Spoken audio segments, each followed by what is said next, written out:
صلی ونسلم علی رسول الکریم اما بعد فاعوذ باللہ من الشیطان الرجیم بسم اللہ الرحمن الرحیم لقد نصرکم اللہ فی مواطن کثیرۃ ویوم حنین اذ اعجبتکم کثرتکم فلم تغن عنکم شیئا۔ پارہ نمبر 10 سورہ توبہ آیات نمبر 26 اور 27، رکوع نمبر 4۔ لقد نصرکم اللہ، تحقیق کے ساتھ مدد کر چکا ہے اللہ نے، فی مواطن کثیرۃ، بہت سے مواقع میں، ویوم حنین، اور حنین کے دن بھی، اذ اعجبتکم کثرتکم، جب تمہیں اپنی کثرت پر گمنڈ ہو گیا، فلم تغن عنکم شیئا، پھر اس کثرت نے تمہیں کچھ بھی فائدہ نہیں دیا، وضاقت علیکم الارض بما رحبت، اور زمین اپنی فراخی کے باوجود تم پر تنگ ہو گئی، ثم ولیتم مدبرین، پھر تم پیٹ پھیر کر بھاگ کھڑے ہوئے، ثم انزل اللہ سکینتہ علی رسولہ وعلی المؤمنین، پھر اللہ نے اپنے رسول صلی اللہ علیہ وسلم پر اور مومنین پر تسکین اور اطمینان قلبی نازل فرمائے، وانزل جنودا لم تروها، اور ایسے لشکر اتار دیے جنہیں تم نہیں دیکھ رہے تھے، وعذب الذین کفروا، اور عذاب دیا کافروں کو، وذالک جزاء الکافرین، اور یہی سزا ہے کافروں کی، ثم یتوب اللہ من بعد ذلک علی من یشاء، پھر توبہ نصیب کرے گا اللہ تعالی جسے چاہے، جس کو چاہے، واللہ غفور الرحیم، اور اللہ بخشنے والا مہربان ذات ہے۔ آیات مذکورہ آیات نمبر 25 میں بہت سارے مقامات پر اللہ رب العالمین کی طرف سے مدد اور نصرت کا بیان ہے، اور خاص کر غزوہ حنین کا تذکرہ ہے، اور اس کی خصوصیت کی وجہ یہ ہے کہ اس غزوہ میں بہت سارے واقعات خلاف توقع ظاہر ہوئے تھے، اور بہت سارے حالات عجیب انداز سے سامنے آئے تھے۔ حنین مکہ اور طائف کے درمیان ایک مقام کا نام ہے، جو مکہ مکرمہ سے تقریباً 10 میل سے کچھ زیادہ فاصلے پر واقع ہے۔ فتح مکہ کا جو مبارک فتح تھا،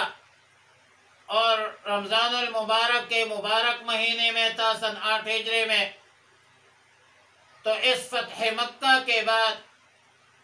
قریش نے ظاہر ہے ہتھیار ڈال دیے، تو عرب کا ایک مشہور بہادر جنگجو اور مالدار قبیلہ حوازن، اور جس کی ایک شاخ طائف میں بنو ثقیف بھی تھی، تو قبیلہ بنی حوازن میں ایک ہلچل مچ گئی، اور انہوں نے یہ سمجھا کہ فتح مکہ کے بعد مسلمانوں کو ایک قوت حاصل ہوئی، ایک طاقت حاصل ہوئی، اور اب مسلمانوں کا رخ ہماری طرف ہوگا۔ تو دانشمندی کا تقاضا یہ ہے کہ مسلمانوں کے حملہ کرنے سے پہلے ہم خود مسلمانوں پر حملہ کریں، اور قبیلہ بنو حوازن کے تمام شاخوں کو مجتمع کیا، اکٹھا کیا، اور اس کا جو لیڈر تھا وہ عوف ابن مالک تھا رضی اللہ تعالیٰ عنہ، جو بعد میں مسلمان ہوئے اور اسلام کے بہت بڑے علمبردار ثابت ہوئے۔ بہرحال بنو حوازن کی اکثریت نے جب مجلس مشاورت کی اور آراء طلب کی آپس میں، تو سب سرداروں نے جنگ سے اتفاق کیا اور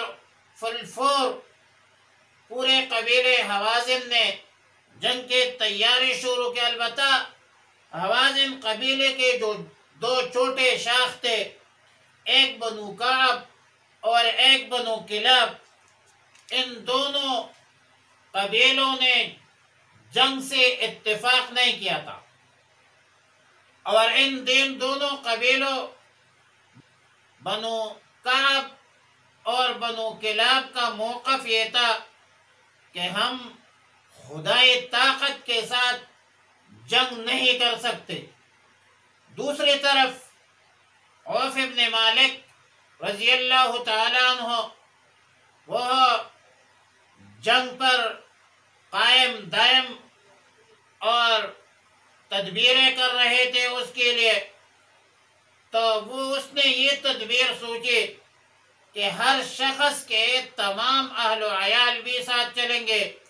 اور اپنا پورا مال بھی ساتھ لے کر جائیں گے، نکلیں گے ہم، اور مقصد یہ تھا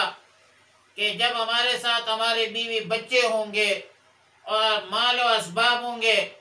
تو وہاں سے ہم پھر بھاگنے سے ہر بندہ گریز کرے گا اور بھاگنے کا موقع پھر نہیں ملے گا، ہار یا پار والی بات ہوگی۔ ان کی تعداد کے بارے میں مختلف اقوال ہے۔ حافظ ابن حجر رحمہ اللہ تعالی کا قول ہے کہ ان کے تعداد 24,000 سے 28,000 تک تھی، اور بعض حضرات نے 4,000 تعداد بتلائی ہے۔ لیکن دونوں میں حضرت مولانا سمیع الحق صاحب رحمۃ اللہ تعالی علیہ فرمایا کرتے تھے کہ جو جنگجو تھے اس کے تعداد 4,000 تھی، اور جو اہل و عیال تھے وہ اس کے علاوہ تھے، لیکن جو لڑنے والے لوگ تھے غزوہ حنین میں بنو حوازن کی طرف سے، اس کے تعداد 4,000 تھے۔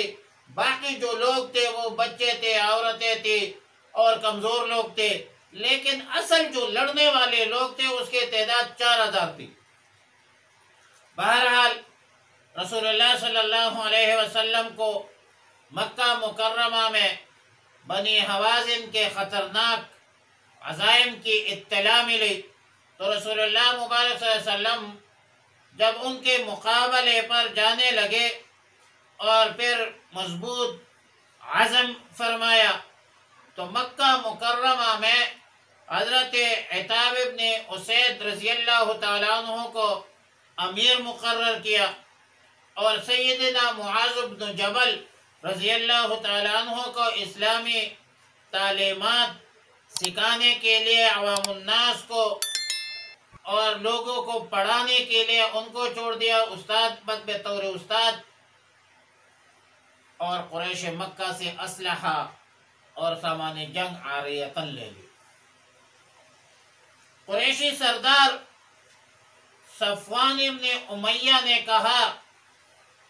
کہ کیا آپ یہ سامان جنگ ہم سے غصب لے کر لینا چاہتے ہیں؟ تو رسول اللہ مبارک صلی اللہ علیہ وسلم نے فرمایا کہ نہیں، بلکہ یہ عاریت کے طور پر ہم آپ سے لیتے ہیں، اور جس کی واپسی جو ہے ہماری ذمہ داری ہوگی۔ پھر صفوان ابن امیہ نے 100 زرے اور نوفل ابن حارث نے 3,000 نیزے پیش کی۔ امام زہری رحمہ اللہ الباری کے مطابق رسول اللہ مبارک صلی اللہ علیہ وسلم نے 14,000 کا لشکر لے کر جہاد کی طرف روانہ ہوئے، جن میں 12,000 انصار مدینہ تھے اور 2,000 صحابہ کرام مکہ مکرمہ اور اطراف مکہ کے لوگوں پر مشتمل تھی، جو فتح مکہ کے موقع پر جن لوگوں نے اسلام لایا تھا، مشرف بہ اسلام ہوئے تھے، جن کو طلقاء کہا جاتا تھا۔ شوال کے یعنی عید الفطر کے چھٹے دن شوال کے 6 تاریخ ہفتے کے دن رسول اللہ صلی اللہ علیہ وسلم اس غزوہ کے لیے، غزوہ حنین کے لیے نکلے اور فرمایا کہ انشاءاللہ العزیز ہمارا قیام خیف ابن کنانہ کے مقام پر ہوگی۔ بے شمار لوگ کچھ ایسے بھی تھے اور جن کا خیال یہ بھی تھا کہ مسلمانوں کو شکست ہوئی تو ہمیں بھی اپنا انتقام لینے کا موقع ملے گا۔ اس قسم کے لوگوں میں ایک شیبہ ابن عثمان تھا جو بعد میں مسلمان بھی ہوا تھا، اور وہ بھی ذات خود اپنا واقعہ بیان کرتے ہیں کہ غزوہ بدر میں میرا باپ سیدنا امیر حمزہ رضی اللہ تعالیٰ عنہ نے شہید کیا، اور حضرت علی رضی اللہ تعالیٰ عنہ نے، ان دونوں کے ہاتھوں میرا باپ مارا گیا تھا، اور اگر مجھے حنین کے موقع پر موقع ملا تو رسول اللہ مبارک صلی اللہ علیہ وسلم پر بھی حملہ کروں گا۔ پھر جنگ کے ابتدا میں جب مسلمانوں کو اپنی کثرت پر گھمنڈ تھے تو مسلمانوں کے پاؤں اکھڑے اور بھاگنے پر مجبور ہو گئے، تو اس وقت اس نے موقع پا کر رسول اللہ مبارک صلی اللہ علیہ وسلم کے پاس پہنچے تھے اور وہاں دیکھا کہ رسول اللہ مبارک صلی اللہ علیہ وسلم کی حفاظت پر ایک طرف سیدنا عباس رضی اللہ تعالیٰ عنہ کڑے ہیں اور دوسرا حضرت سفیان رضی اللہ تعالیٰ عنہ کڑے ہیں، تو پیچھے سے میں نے حملے کا ارادہ کیا اور رسول اللہ مبارک صلی اللہ علیہ وسلم نے دیکھ لیا اور آواز دی کہ شیبہ یہاں آ جاؤ، اور رسول اللہ مبارک صلی اللہ علیہ وسلم نے دیکھ لیا اور کہا کہ قریب آ جاؤ۔ قریب جب آیا تو اپنا دست مبارک رسول اللہ مبارک صلی اللہ علیہ وسلم نے شیبہ کے سینہ پر رکھ دیا اور دعا کی، یا اللہ اس کو شیطان سے دور فرما، اور فرمایا کہ جاؤ کفار کا مقابلہ کرو۔ اور پھر اس کے بعد اس نے بڑے بہادری سے دشمن کا مقابلہ کیا، اور اس طرح کا واقعہ نضر ابن حارث کے ساتھ بھی پیش آیا تھا، دیگر لوگوں کے ساتھ بھی پیش آیا تھا۔ بہرحال مقام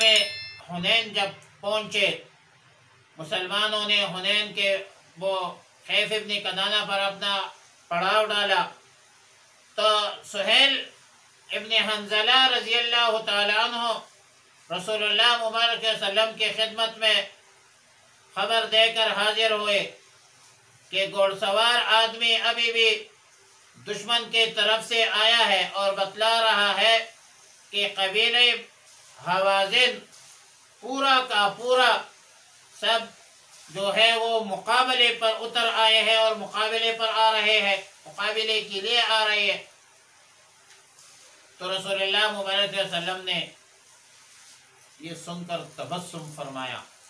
اور فرمایا کہ پرواہ نہ کرو، اس موقع پر رسول اللہ مبارک صلی اللہ علیہ وسلم نے حضرت عبداللہ ابن حداد کو بطور جاسوس بھیجا کہ دشمن کے حالات کا پتہ چلائے۔ وہ جا کر دشمن کے ہاں 2 دن قیام کیا بنو حوازن کے آس پاس، اور پورے حالات دے کر رسول اللہ مبارک صلی اللہ علیہ وسلم کو ان کی پوری تفصیلات پیش کی۔ مسلمانوں کی تیاری بھی ہو رہی تھی، اور یہ پہلا غزوہ تھا جس میں مسلمانوں کی تعداد زیادہ تھی، یعنی 14,000 مسلمانوں کا لشکر تھا، اور سامان جنگ بھی زیادہ تھی، لیکن حاکم اور بزار کی روایت کے مطابق بعض صحابہ کرام کے زبانوں سے یہ بات نکلی کہ آج تو مقابلہ کی دیر ہے، کہ دشمن جو ہے وہ بھاگنے پر مجبور ہوں گے، یعنی بعض صحابہ نے یہ لغزش ان سے ہوئی کہ اس نے اپنے کثرت پر سامان جنگ پر اعتماد کیا، فخر کیا، اور اللہ کو یہ بات پسند نہیں ہے، کیونکہ الکبریاء رداء، یہ حدیث قدسی ہے، اللہ کو تکبر پسند نہیں ہے۔ چنانچہ جنگ کے ابتدا میں جب حوازن کے جنگجو نے یک بارگہ حملہ کیا، اور پھر یہ تو گھاٹیوں میں چھپے ہوئے بھی تھے، وہاں سے بھی ان مسلمانوں پر، صحابہ پر دستوں نے حملہ کیا جو چھپے ہوئے دستے تھے، تو صحابہ کرام رضوان اللہ تعالی علیہم کے پاؤں اکڑ گئے اور بھاگنے پر مجبور ہو گئے۔ صرف رسول اللہ مبارک صلی اللہ علیہ وسلم اپنے سوارے پر سوار ہو کر آگے بڑھ رہے تھے، اور تقریباً 200 کے قریب صحابہ کرام رضوان اللہ تعالی علیہم اجمعین وہ بھی ساتھ آگے بڑھ رہے تھے، اور حضرت عباس رضی اللہ تعالی عنہ کو حکم دیا کہ بلند آواز سے صحابہ کو پکارو، صحابہ کو آواز دو کہ وہ لوگ کہاں ہیں جنہوں نے شجرہ کے نیچے جہاد کی بیعت کی، وہ انصار کہاں ہے جنہوں نے جان نثاری کا عہد کیا تھا۔ حضرت عباس رضی اللہ تعالیٰ عنہ نے ان کے جو آواز تھے وہ بجلی بن کر صحابہ کرام ایک ایک صحابی تک پہنچے، اور پھر بڑی جوان مردی سے، بہادری سے مقابلہ کیا۔ عوف ابن مالک جو سردار تھا حوازن کا، بعد میں مسلمان ہوا تھا رضی اللہ تعالیٰ عنہ، اپنے اہل و عیال چھوڑ کر بھاگ گیا تھا، اور 70 سردار مارے گئے بنی حوازن کے۔ مال غنیمت میں 6000 جنگی قیدی اور 24,000 اونٹ، 40,000 بکریاں، 4,000 اوقیہ چاندی، بڑی والی غنیمت ملی۔ تو پہلی آیات میں مسلمانوں کے پہلے آیات میں اس غزوہ حنین کے جو تذکرہ ہے وہ بیان فرمایا کہ تمہاری کثرت کرامت ثابت نہیں ہوئی، اور دوسرے آیات میں تسکین الہی کے نزول کا ذکر ہے، تسلی ہے۔ مطلب یہ ہے کہ مسلمانوں کو اپنی فتح، نصرت آنے لگے، اور فرمایا کہ ہم نے ایسے لشکر نازل کیے، اللہ تعالیٰ نے فرمایا کہ ایسے لشکر ہم نے نازل کی جو تم نہیں دیکھ رہے تھے، اور اللہ کے فضل و کرم سے تمہیں فتح اور غلبہ نصیب ہوئی۔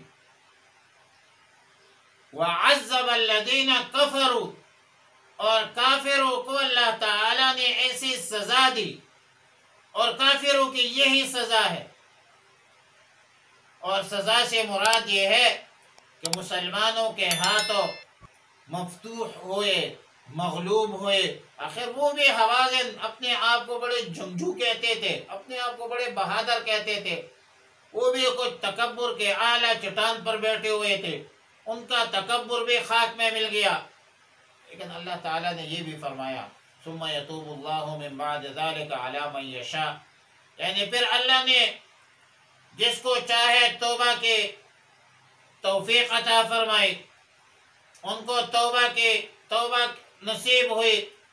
تو اس میں اشارہ ہے کہ اس جہاد میں جن لوگوں کو مسلمانوں کے ہاتھوں مغلوب اور مفتوح ہونے کی سزا مل چکی تھی، وہ ابھی تک اپنے کفر پر اگر قائم ہے، ان میں سے کچھ لوگوں کو ایمان کی توفیق بھی ملے ہے۔ مذکورہ آیتوں سے معلوم ہوا کہ مسلمانوں کو کسی بھی وقت اپنی طاقت پر، اپنی کثرت پر غرور اور تکبر نہیں کرنا چاہیے، بلکہ اللہ پر اعتماد اور اعتقاد رکھنا چاہیے۔ غزوہ حنین میں مسلمانوں کی تعداد بکثرت تھی، زیادہ تھی، 14,000 بہت بڑی فوج ہے، طاقت ہے، سامان جنگ بھی زیادہ تھی، لیکن پھر بھی جنگ کے ابتدا میں مسلمانوں کے پاؤں اکڑ گئے۔ دوسری بات یہ ہے کہ حالات جنگ یا جنگ کی تیاری میں غیر مسلموں سے اسلحہ عاریتاً لینا، وقتی طور پر لینا، شریعت مطہرہ سے متصادم نہیں ہے، بلکہ یہ تو سنت رسول ہے۔ تیسری بات یہ ہے کہ جب کفار مغلوب ہو جائے تو ان سے مایوس نہیں ہونا چاہیے، کیونکہ ہدایت تو اللہ کے قبضے قدرت میں ہے، اللہ کے اختیار میں ہے۔ شاید اللہ رب العالمین اپنے فضل و کرم سے جس کو چاہے توبہ کی توفیق دے، ایمان کی ہدایت دے۔ اور جیسا کہ پھر اس کے یہ وفد آیا حوازن کا، تو ان کے جو سردار تھا بنو حوازن کا جو سردار تھا عوف ابن مالک، وہ خود مسلمان ہوا تھا، اور پھر اسلام کے سربلندی کے لیے بہت زیادہ قربانیاں دی۔ جنگی قیدیوں کے واپسی کے حوالے سے صحابہ کرام سے پورے مجمع من حیث المجمع مشورہ لیا، تو سب نے بیک زبان کہا کہ ہم ان کے واپسی کے لیے رضامند ہیں، آزاد کیا جائے۔ لیکن رسول اللہ صلی اللہ علیہ وسلم نے اس کو کافی نہیں سمجھا، اور ہر ایک سے علیحدہ رائے طلب کی۔ معلوم ہوتا ہے کہ جماعتی زندگی میں اور وہاں جہاں پر حقوق معاملے میں خوش دلی کا اطمینان نہ ہو تو کسی کا حق نہیں لینا چاہیے۔ مجمع کے رعب یا لوگوں کے شرم سے خاموش رہنا وہ رضامندی کے لیے کافی نہیں ہے، بلکہ میں یہ کہوں گا کہ جماعتی زندگی میں یا تحریکی زندگی میں جب ایک مشاورت ہو رہی ہو، تو ایک تو یہ ہے کہ مشورے کے امیر ڈائریکٹ پورے مجمع سے پتہ کر لے کہ بھائی یہ کرنا چاہیے، تو سب کہے کہ ہاں کرنا چاہیے۔ لیکن جماعتی زندگی میں یہ کافی نہیں ہے، بلکہ ہر ایک سے رائے طلب کیا جائے، اور وہ خود اس ایجنڈے پر، پیشنامے پر وہ خود جو ہے لبکشائی کرے، وہ لبکشائی معتبر ہے۔ تو یہ ناکافی ہے کہ پورا مجمع شاید کوئی بندہ جو خاموش ہے، رعب کی وجہ سے خاموش ہے، یا شرم و حیا کی وجہ سے خاموش ہے، یا کچھ بولنے کی عادت نہیں ہے ان کو، تو ایسے اجتماعی معاملات میں، جماعتی زندگی میں یا اجتماعی معاملات میں ہر ایک سے رائے لینا، ہر ذی رائے سے رائے لینا یہ ضروری ہے، اور یہ ہونا چاہیے۔ وآخر دعوانا الحمدللہ رب العالمین۔